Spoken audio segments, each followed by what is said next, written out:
Halo semua, perkenalkan saya Raden Zahragia Aurelia dari kelas KD 2023 dengan NIM akhir 127. Pada kesempatan kali ini saya akan memaparkan materi terkait keselamatan dan kesehatan kerja yang ada di laboratorium PT Pertamina EP tempat saya magang selama bulan Januari hingga bulan April 2026. PT Pertamina EP berada di Jalan Lingkar Pertamina, Desa Rahayu, Kecamatan Soko, Kabupaten Tuban, Jawa Timur. Saya dan dua rekan lainnya ditempatkan di Laboratorium Central Processing Area. Selanjutnya masuk pada materi terkait dengan identifikasi bahaya yang ada di laboratorium. Bahaya kimia bersumber dari bahan-bahan kimia yang digunakan di laboratorium atau dihasilkan dari proses kerja, baik di dalam laboratorium atau di sekitar area lapangan. Bahan kimia yang digunakan di laboratorium terdiri dari berbagai macam sifat dan toksisitasnya disesuaikan dengan prosedur analisis. Contoh zat kimia berbahaya yang ada di sekitar area adalah gas hidrogen sulfida. Gas tersebut dihasilkan dari proses produksi karena seiring dengan diambilnya minyak, maka gas hidrogen sulfida dan air akan terikut dari dalam tanah. Selanjutnya ada bahaya listrik.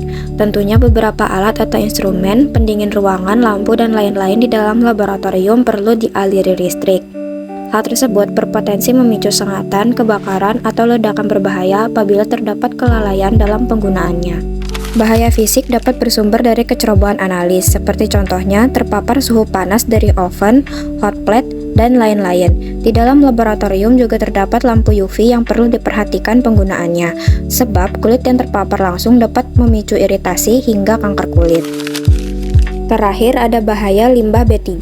Seiring dengan digunakannya bahan kimia, pasti akan menghasilkan sisa-sisa bahan yang mengandung zat berbahaya dan dapat mencemari lingkungan. Dikhawatirkan, limbah tersebut mudah meledak, korosif, dan beracun sehingga ekosistem di sekitar perusahaan menjadi rusak serta membahayakan kesehatan masyarakat.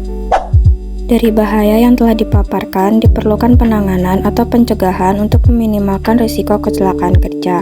Maka dari itu, PT Pertamina EP memberlakukan beberapa aturan seperti prosedur kerja yang jelas sehingga memudahkan para analis dalam melakukan uji.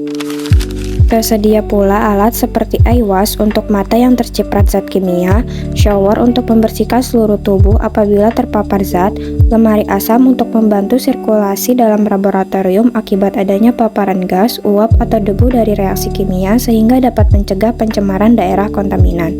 Kemudian, alat pemadam api ringan juga diperlukan untuk mengantisipasi kebakaran ringan yang dapat terjadi di dalam laboratorium. Terdapat pula potensi kebakaran yang tidak disadari, sehingga detektor asap diperlukan agar kebakaran atau korsleting listrik dapat diketahui dan ditangani dengan cepat.